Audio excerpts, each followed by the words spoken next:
Okay, so let's do something more movement-based with the seeing energy. Really simple exercise, guys, is just using the concept of seeing the opponent's center as you move. So we'll do that with, what movement would you like to do? Bong sao? Bong sao. Oh, something they've already done from the past. So something that Something we've already done. Bong sao, so a lot of you guys haven't done bong sao yet. Tan sao. Okay, so tan sao. Yeah. So tan sao, remember, was this movement if you've gone through the prior lessons. So Carsten's going to do tan sao. So with a partner, this is similar to, it's similar to, you know, strength structure state in that you're using two different types of movement in order to sense and experience the difference between the two. So Carsten starts, what I would suggest is that he starts firstly with no visualization, yeah, and just moves the body.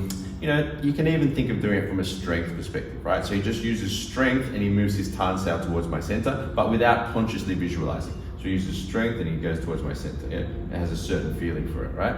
The strength again, and he feels how that feels.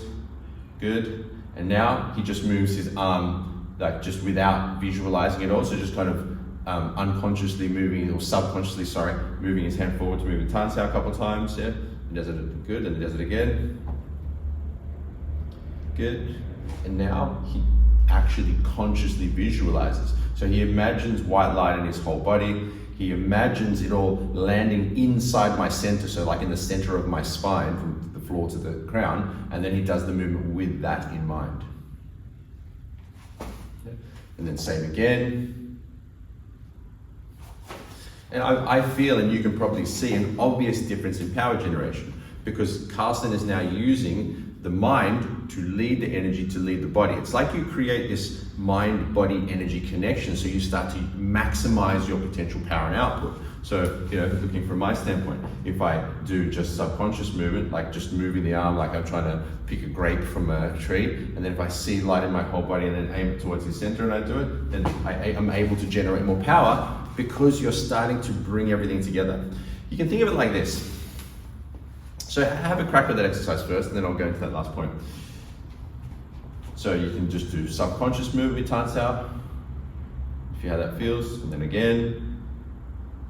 And then see light in your whole body, like you are a light body, and then target that whole light body like a triangular prism into the center of the other person and do the movement there. And I can feel a big difference in the level of relaxation. But not only that, the amount of power coming to me, and also the clarity of destination. So what I was going to say earlier was, if you think of every cell in Carsten's body, right, and each of them having a direction, and if Carsten's facing towards me, he does a tan sao, and he just moves subconsciously, then maybe some of this will come to me, maybe some of it won't, right? But if he consciously imagines it all filled with light and then targets it all towards me, then every single cell, every 13 trillion cells are all pointing to the same target. So that starts to unify the body's, the mind, the energy, and the body's power by giving it a clear instruction. Everything there.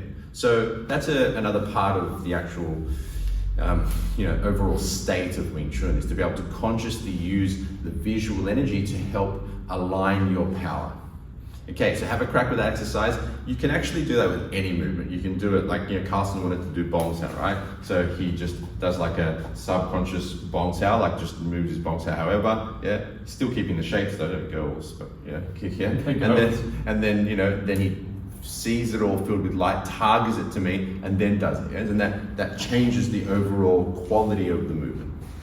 Okay, and look, one last note before we round out this video. The state is comprised of 5 main components: intention, or highest intention, centering, sensing, syncing, and seeing, different types of energy, right? Now, some people find it easy to see, some don't. Some find it easy to center, some don't. Some find it easier to sync, some don't. Some find it easier to sense, some don't. What I'm getting at is, everyone's different, and everyone will find their way of getting into the state and the parts of the state that they can amplify easier, because everyone's different. So if you feel that as you're doing some of the actual state training, or even some of the techniques, they don't work for you, that's fine. You know, just keep going with it and find the things that do work for you. Okay, look forward to seeing you in the next video.